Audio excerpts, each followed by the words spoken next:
have to say. Like, a lot more people come out to shows out here, which is cool, which I guess more people used to, but I wasn't here for that. But, I mean, still, like, a lot more people come out to shows here than they did out west, so I was pretty stoked on that moving here. I think we're also spoiled. Like, you know, we got every band coming through New York City and New Jersey. I mean, which band isn't going to stop in New York on their tour? You know, like, so we get to see everybody on every tour every time. So to impress a New York audience or a New Jersey audience is difficult. Those kids stand there and fold their arms, you know. And that's that. Yeah. That's my boss. Was that the Iron Maiden? No, that's Steve Strack. For the record, your boss gives her horns through the window. Yeah. he sticks his tongue out. Yeah, and that's how he gives me like rules. He'll yell at me and scream it like that, and just be like, "Circle pit!" And that's how the meetings go. But going on with shows, have you guys played a lot of shows together, and do you have any upcoming shows you want to tell the SOU audiences? Well, we've only been around for a year. We're relatively new. I think through the spring and summer we've had a nice slate of shows, and we continue to be busy. I'm not sure when this airs, but we do have a couple of shows lined up. One's July 24th at Pagoda with Ender. They'll hear about that before then. This next week. Right. So, I mean, basically our focus is to, after that show, is to really buckle down and write and finish writing for a full length, and we want that to be done by September. And then after that's done, we'll go back out and support whatever we recorded at that time. So, you have any MySpaces or Facebook you want to tell the SOU? Oh, we got all sorts. Yeah, we are social networking. Plug your website. Well, I guess first one is MySpace. It's www.myspace.com// the Doomsday Prophecy. The next one, we're trying to bump up the Reverb Nation, so it's www.reverbnation.com / that's really cool, guys. the Doomsday Prophecy. And you could just search us on Facebook. Just type in the Doomsday Prophecy. Our name will pop up. We're trying to stick with the social networking. All of us do our part to promote. In my opinion, I think we're probably one of the harder working bands out there. We probably set the bar for well, the hard work's been so long. You guys have been in a band only for a year. Yeah. You're already winning contests and getting on the radio. So there's a lot of work effort. There's a just so everybody knows, I'm not in the Doomsday Prophecy. I'm Jay from Dingbats, just up here with these people. There's a huge, my friend, you mean these people, the bands, whatever, I'm up here, I'm sorry, excuse me. I didn't mean to sound so high on the horse for that moment.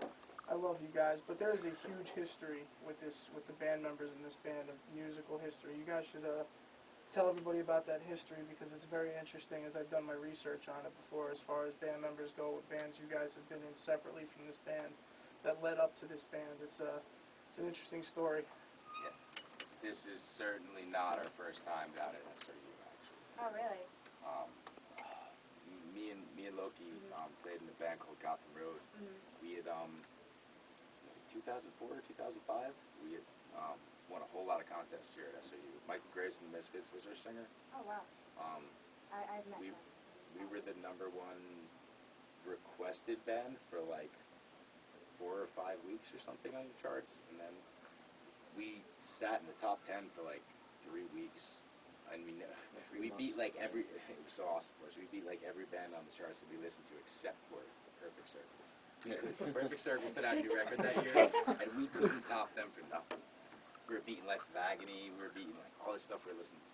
Right, and through Gotham Road, like you said, JB and I, Loki, we were doing that with Michael since 2003. Obviously, we had all our friends be our road crew. Brian was one of them. During Gotham Road, we had started a side project just because we needed like a more metal release from what we were doing in Gotham Road, and we started a band called I Hate, and just over time it developed into what this is today.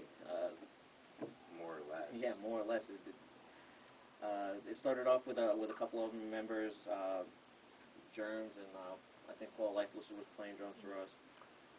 Once Gotham Road ended, it took a little while, but we just started developing ideas that eventually turned into this. Not after you listen to the truth. Yeah. Well, let us not forget Norman Bates. Yeah. Well, yeah, me and Brian played in Norman Bates. Where's the mic? Is that better? Yeah, it was like hardcore death metal, and Brian sang and played a bunch of shows. And I mean, it's really. Want to say anything about it? Oh, yeah, sure. Here you go. Sure,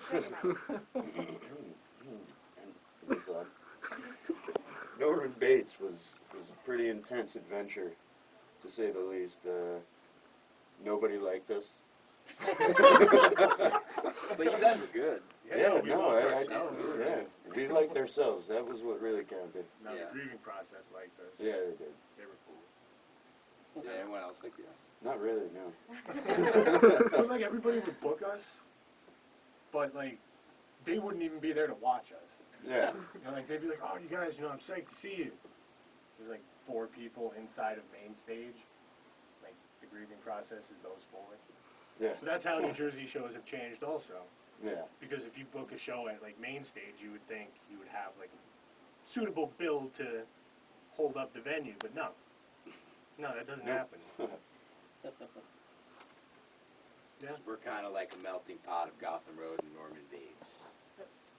Perfect melting pot that ended up in the Doomsday Prophecy. Excuse me, I'll edit that out. The Doomsday Prophecy. It's been a long night.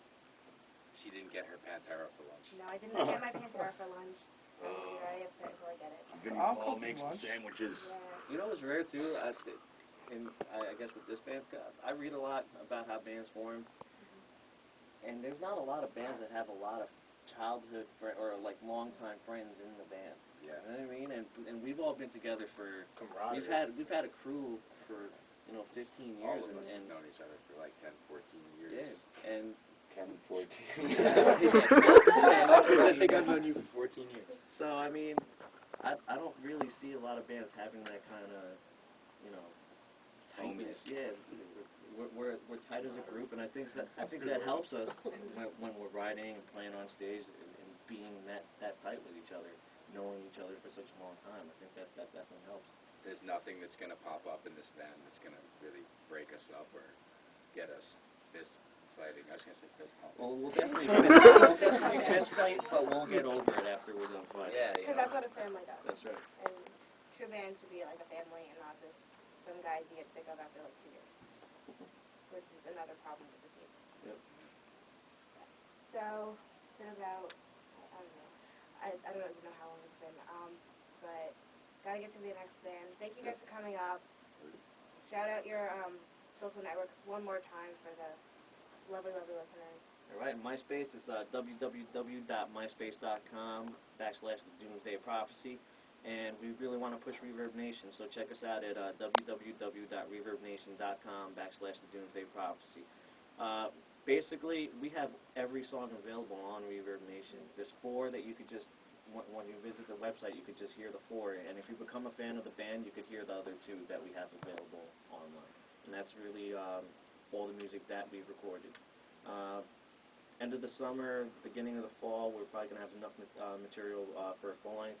We'll start recording at that time, and you'll definitely be hearing a lot more from us come October and November. Well, thank you guys for coming up, and congratulations for winning. I'm sorry that it took you so long. Well, we actually didn't even have a demo. Yeah, Yeah, it when didn't matter when we won. So We hadn't even things had a work demo. out in the end. Yeah. Yeah. Thank you guys for coming out. Thank you. All right, thank you.